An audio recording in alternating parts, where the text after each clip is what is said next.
بسم اللہ الرحمن الرحیم الحمد للہ رب العالمین والصلاة والسلام علی سید الانبیاء والمرسلین وعلی آلہ وصحبہ اجمعین۔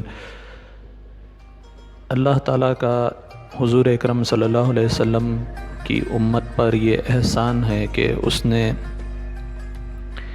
وضو اور غسل کے لیے پانی موجود نہ ہونے یا پانی کے استعمال سے عاجزی ہونے کی صورت میں وضو اور غسل کا قائم مقام تیمم کو بنانے کی اجازت دی ہے۔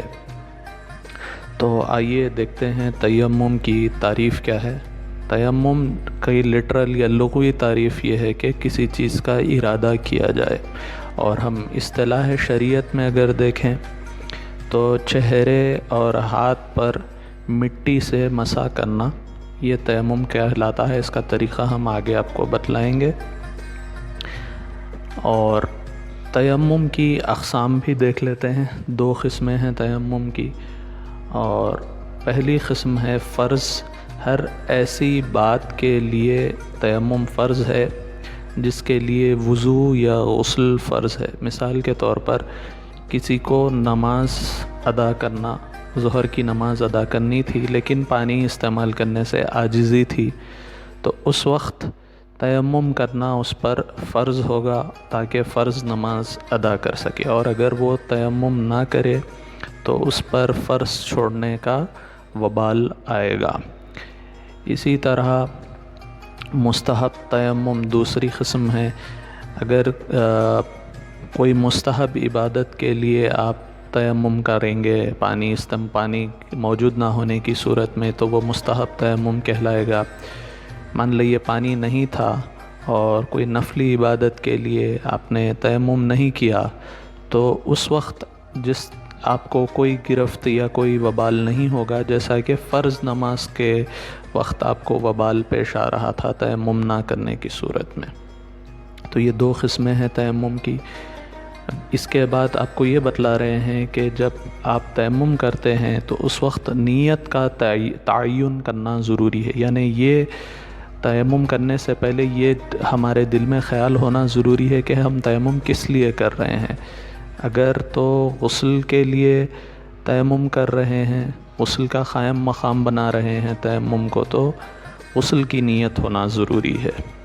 اور اگر وضو کے لیے تیمم کر رہے ہیں تو بے وضو پن دور کرنے کی نیت کرنا درست نہیں ہے، یعنی جیسا کہ آپ وضو کی صورت میں کرتے ہیں کہ اتودع لرفع الحدث، بلکہ ہم نے آپ کو بتلائی تھی دعا کہ ہم بے وضو پن یعنی حدث کو دور کرنے کے لیے وضو کرتے تھے، لیکن تیمم کی صورت میں ایسا نہیں ہوگا۔ یعنی جیسا کہ آپ وضو میں وضو کر لیتے تھے، اس کے بعد آپ چاہے فرض نماز پڑھیں، چاہے قرأت قرآن کریں یا کوئی نفل نماز پڑھیں، اب آپ جب تک وضو آپ کا نہیں ٹوٹتا تھا تب تک آپ کے لیے ہر عبادت کرنا جائز ہوتا تھا۔ تو وضو طہارت مطلقہ ہے، یعنی کمپلیٹلی آپ کو طہارت مل جاتی ہے، لیکن تیمم کی صورت ایسی نہیں ہے۔ تیمم طہارت ضروریہ ہے، یعنی کسی مجبوری کے تحت، آپ کو ضرورت کے تحت شریعت نے یہ اجازت دی ہے کہ کسی مخصوص عبادت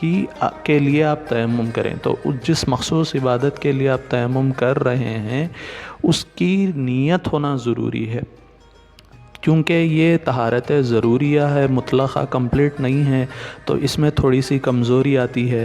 تو اس کمزوری کو دور کرنے کے لیے، اس کمزوری کو قوت پہنچانے کے لیے نیت کی جاتی ہے۔ جس عبادت کے لیے آپ تیمم کر رہے ہیں اسی کی آپ کو نیت کرنی ہوگی۔ تو آگے آپ کو بتلا رہے ہیں کہ جس چیز کا ارادہ کیا اس کے برابر یا کم درجے والی عبادت اس تیمم سے جائز ہوگی، اس کے اوپر والے درجے کی عبادت اس سے جائز نہیں ہوگی۔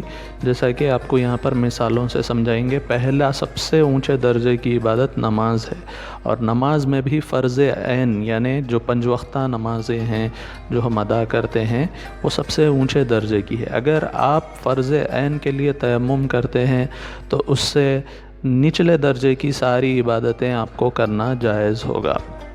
یہاں پر بتلا رہے ہیں سب سے پہلا درجہ فرض عین کا ہے، اس کے بعد نذر ہے، اس کے بعد فرض کفایہ ہے، پھر اس کے بعد نفلی نماز ہے۔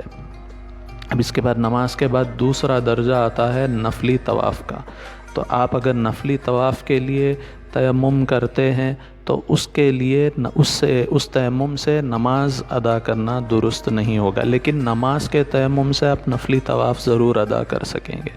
پھر اس کے بعد اگلا درجہ ہے قرآن کو ہاتھ لگانے کا۔ اب اسی طرح قرآن کو اگر آپ ہاتھ لگائیں گے تو آپ اس ہاتھ لگانے کے لیے اگر آپ تیمم کریں گے تو اس سے نفلی طواف کرنا جائز نہیں ہوگا۔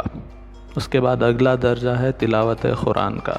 تلاوت قرآن کا لیے اگر آپ تیمم کرتے ہیں تو یہ اوپر کی فرسٹ، سیکنڈ، تھرڈ یہ جو عبادتیں آپ کو بتلائی یہ اس سے جائز نہیں ہوگی، لیکن اس کے نیچے درجے کی اور اس کے برابر والے درجے کی جائز ہوگی۔ پانچواں درجہ ہے مسجد میں ٹھہرنا۔